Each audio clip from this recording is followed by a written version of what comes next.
दोस्तों नमस्कार, मेरा नाम है ऋषि कुमार यादव और आज हम क्लास 5 का गणित जो है बिहार बोर्ड का चैप्टर नंबर 4 को सॉल्व करेंगे। इसमें हम 2 वीडियो बनाएंगे, भाग 1 और भाग 2, पार्ट 1 पार्ट 2 करके, क्योंकि थोड़ा ये चैप्टर जो है लेंथी हो जाएगा। इस चैप्टर का नाम है गुणज तथा गुणनखंड। गुणज के बारे में पढ़ना है और गुणनखंड के बारे में पढ़ना है, ठीक है। इसके पहले जो 3 चैप्टर हैं वो हम तीनों चैप्टर अपलोड कर चुके हैं। उसका लिंक जो है डिस्क्रिप्शन में दे दूंगा। पहला था संख्याओं का मेला, दूसरा चैप्टर का नाम था जोड़ घटाव, तीसरा गुणा भाग पढ़ा था हम लोगों ने, और चौथा आज पढ़ेंगे गुणज तथा गुणनखंड। उसके साथ साथ हम चैप्टर नंबर 10 भी बना चुके हैं, मापन की इकाइयाँ। बिहार बोर्ड बहुत अच्छे से समझाए हैं, उसमें डिटेल रूप से समझिएगा और फिर लक्ष्य की ओर बढ़िए। बिहार बोर्ड का ये किताब है और भी धीरे धीरे हम अगला चैप्टर को सॉल्व करेंगे। तो इसको हम स्टार्ट करते हैं। इसमें लिखा है कि एक डब्बे में संख्यात्मक लिखे हुए, बेसिक भी समझाते चलते हैं आप लोगों को।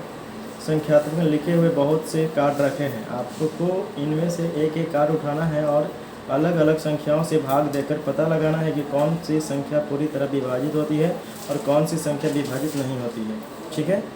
यानी यह जो संख्याएँ दिया गया है, ये जो संख्या है ये कौन कौन संख्या से पूरा पूरा विभाजित होता है, कौन कौन संख्या से पूरा पूरा विभाजित नहीं होता है, ये आपको पता कर लेना है। अब समझिए, विभाजित का मतलब होता है जिससे भागा देने पर पूरा उसका जो शेषफल हो शून्य हो जाए, यानी भागा दे तो उसको कोई शेषफल ना बचे, उसको विभाजित पूरा विभाजित करते हैं। यहाँ लिखा है हमारे पास 2 खाली डिब्बे भी हैं। जिन संख्याओं में किसी संख्या से पूरा भाग नहीं लगेगा उन्हें लाल डिब्बे में, और जिनमें पूरा भाग लग जाए उन्हें हरे डिब्बे में रखेंगे। मतलब कहा गया है कि यहाँ पे 2 डब्बा था, ठीक है, एक हरा डब्बा एक लाल डब्बा। तो हरा डब्बा है, ऐसा संख्या रखा हुआ है, ऐसा संख्या आप रख सकते हैं जिसमें पूरा भाग लग सकता है। क्या लग सकता है? पूरा इसमें भाग लग सकता है। 2 छक 12, 2 से काटेंगे तो कट जाएगा। क्या 2 से 13 कटेगी? नहीं कटेगी। 2 से 29 कट जाएगी? नहीं कटेगी, ठीक है। इस प्रकार से हम लोग आगे बढ़ते हैं। आगे यहाँ पे लिखा हुआ है कि ये आपको नोट है, आपको ये कॉपी में नोट कर लेना है और आपको याद कर लेना है, ठीक है। यहाँ एक मिलेगा आपको नोट और 2 नीचे हम निकाल करके आप लोगों को दिखाते हैं। यहाँ पे इसको याद करना है। इसमें लिखा है कि ऐसी संख्या जो एक तथा स्वयं से, स्वयं का मतलब होता है अपने आप, ऐसी संख्या जो एक तथा स्वयं के अलावा किसी भी अन्य संख्या से पूरी विभाजित हो जाए वह भाज्य संख्या कहलाती है। फिर से समझना मेरे बाबू, इसमें लिखा है ऐसी संख्या जो एक से भी कटे, स्वयं से भी कटे तथा अन्य संख्या से भी पूरा कटे, उसको क्या कहते हैं? भाज्य संख्या कहते हैं। फिर से समझिए, भाज्य संख्या किसे कहेंगे, ठीक है, समझिएगा। जैसे हमने लिखा 8, ठीक है, तो क्या हम इसको, ये 8 जो है स्वयं, मतलब कि 8 से कट जाएगा? बिल्कुल कट जाएगा, कट गया। यानी ये 8 से, यानी स्वयं से कट गया बाबू। क्या ये 2 से कट जाएगा? 2 से, 2 चौका 8। एक ये स्वयं से भी कट गया, 2 से भी कट गया। क्या ये अन्य संख्या से भी कटेगा? बिल्कुल कटेगा। 4 से नहीं कट जाएगा? 4 दूनी का 8। तो कह सकते हैं कि यह एक भाज्य संख्या है। 8 एक भाज्य संख्या है। इसी प्रकार से आप लोग देखते ही बता दीजिएगा, 11 जो है भाज्य संख्या है। 11 बाबू भाज्य संख्या नहीं है, क्योंकि ये 2 से नहीं कटेगा, ये सिर्फ स्वयं से कटेगा और 1 से कटेगा, इसको हम भाज्य नहीं कहेंगे, ठीक है। आगे देखिए, समझिएगा। ये आपको नोट कर लेना है और समझने के लिए, मतलब याद करने के लिए याद कर लीजिएगा। कोई व्यक्ति पूछेंगे आपसे कि बताइए भाज्य संख्या किसे कहते हैं, तो आप बताइएगा कि ऐसी संख्या जो एक तथा स्वयं के अलावा, जो एक से भी कटे, अपने आप से भी कटे और अपने आप के अलावा किसी अन्य संख्या से भी कटे, उसको भाज्य संख्या कहते हैं, ठीक है बाबू। आगे बढ़ते हैं। अब बताइए, नीचे दी गई संख्याएं किन किन संख्याओं से विभाजित होती हैं? बोल रहा है कि ये जो संख्या दिया हुआ है 1 से लेकर के 9 तक, ये संख्या कौन कौन संख्या से विभाजित होगा, ठीक है, समझिएगा। देखिए ध्यान से हम बनाते चलते हैं। ये जो है 2 का मतलब कि बना चुके हैं पहले से ही वहाँ से। 1 जो है 1 से ही कटता है, 2 जो है 1 और 2 से कटता है, 3 क्या से कटेगा? 1 से कटेगा। कटेगा कि नहीं कटेगा? 3 है, 1 से कट जाएगा, और ये स्वयं यानी कि 3 से ही कटेगा। जो 1 से कटे और स्वयं से कट गया, ठीक है। लेकिन 1 से कट, देखिए, एक होता है भाज्य और एक होता है अभाज्य। खैर हम अभाज्य आपको आगे बताने वाले थे, लेकिन यही समझ लीजिए।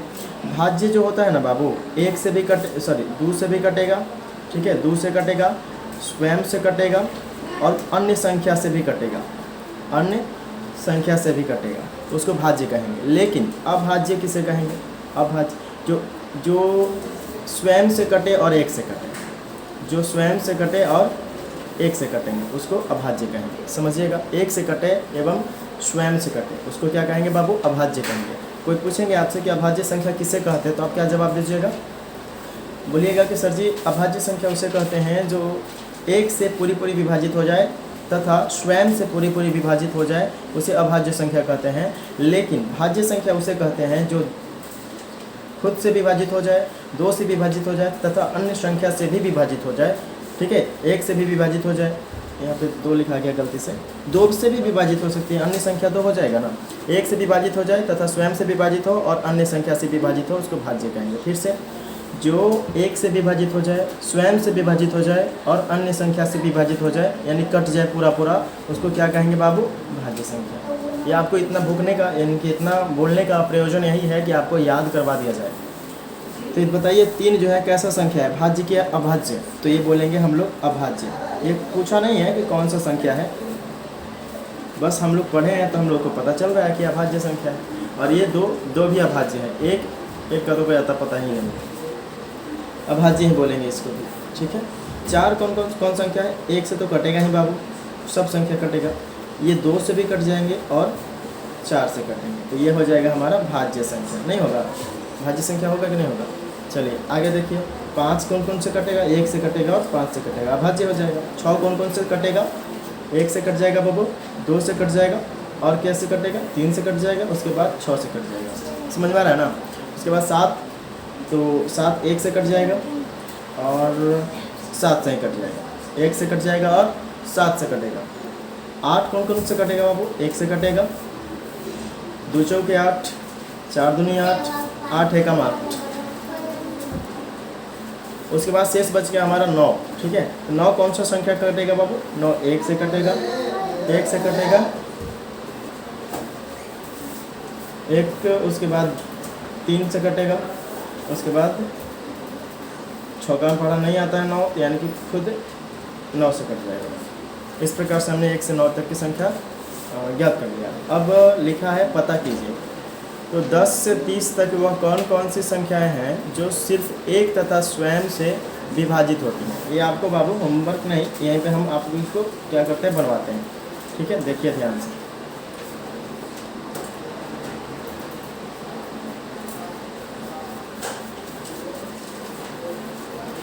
क्या बोले हैं कि 10 से 30 तक वह कौन सी संख्या है जो सिर्फ एक से और स्वयं से विभाजित है? चलिए पता लगाते हैं।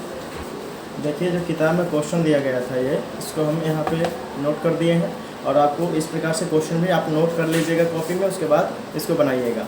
10 से 30 तक वो कौन सी संख्याएं हैं जो एक तथा स्वयं से विभाजित होती हैं या विभाजित है? इस प्रकार से आप क्वेश्चन लिख लीजिएगा। और 10 से 30 तक बोला है ना बाबू, तो 10 लिख लीजिए। 10 कौन संख्या से विभाजित होगा? एक से होगा? नहीं होगा, एक से 10 नहीं कट जाता है, बिल्कुल कटेगा। दो का पढ़ा में 10 आता है तो 2 से भी हो जाएगा, 2 5 10। 3 से नहीं होगा, लेकिन 4 से भी नहीं होगा, 5 से हो जाएगा, 5 दूनी 10। छौका में भी 10 नहीं आता है, सत्का में भी नहीं आता है, अटका में 9, एकदम से 10 होगा, यानी कि 1 2 5 और 10 इसका आंसर हो जाएगा। उसके बाद 11 कौन से कटेगा? 1 से कटेगा और 11 1 से कटेगा और खुद 11 से कटेगा। समझ गए? 1 से कटेगा और 11 से कटेगा। 12 को से कटेगा? 1 से कटेगा, 2 छक्के 12, 3 चौके 12, 4 तिये 12, 5 से नहीं कटेगा, 6 से 6 दूनी 12 और 8 से नहीं कटेगा, 9 से नहीं कटेगा, खुद 12 से कटेगा। और अगला देखते हैं, अलग कलर से लिखते हैं। 13 कौन से कटेगा? 1 से कटेगा और खुद 13 से कटेगा। और 14 1 से कटेगा, 2 से कटेगा, 7 दूनी 14, 4 से नहीं कटेगा, 4 का टेबल में 14 नहीं आता है, छौका में नहीं आता है, 7 का टेबल में आता है तो 7 लिख देंगे।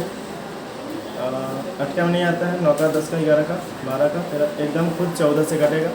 उसके बाद 15 1 से कटेगी, 3 से 3 5 15, 5 से कटेगा, 5 तिया 15 और खुद 15 से कटेगी। समझ रहे होंगे आप लोग, भागा देखते जाइए। 16 1 से कटेगी, 2 से कटेगी, 4 चौके 16 और कुछ से कटेगा, 8 से 8 दूनी 16, उसके बाद फिर 16 से कटेगी। आपको टेबल आता है तो आप लोग आसानी से बना लीजिएगा।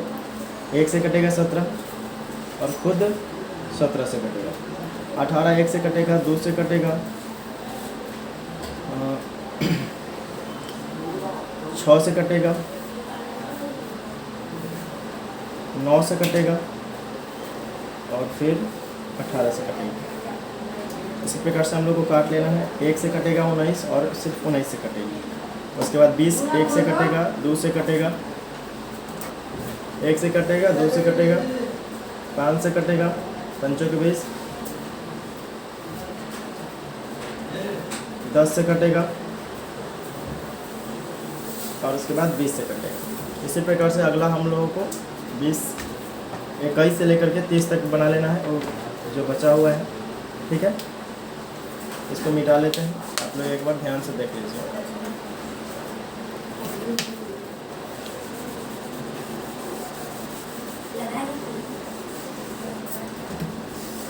इसके बाद जो हमारा संख्या आता है आगे 10 से 20 तक कंप्लीट हो गया था।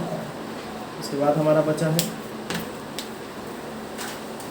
21, 22, 23, 24, 25, 26, 27, 28, 29 और 30। तो इसी प्रकार से आप लोगों को इसको भी काट लेना है। ये 1 से कट जाएगी, 3 से कट जाएगी, 7 से कट जाएगी, 7 21, 7 3 21 और 12 13 से नहीं कटेगा तो सिर्फ 21 से कट जाएगा। 22 1 से कट जाएगा, 11 से कटेगा और खुद 22 से कटेगी। 23 1 से कटेगा और 23 से कटेगा। 24 1 से कटेगा, 2 से कटेगा, 12 दूनी का 24 और 3 से भी कटेगा, 3 24, 3 8 24, 3 8 24 और 4 से भी कट जाएगा, 6 से भी कट जाएगा, 6 चौका 24, 3 24 और 12 से भी कट जाएगा और उसके बाद सिर्फ 24 से कटेगा। आपको बशर्ते टेबल आना चाहिए, तब आपसे ये क्वेश्चन सॉल्व हो पाएंगे आसानी से। 25 1 से कटेगा और 25 से कटेगा। 26 1 से कटेगा, 2 से कटेगा, जिस नहीं कर सकते हैं।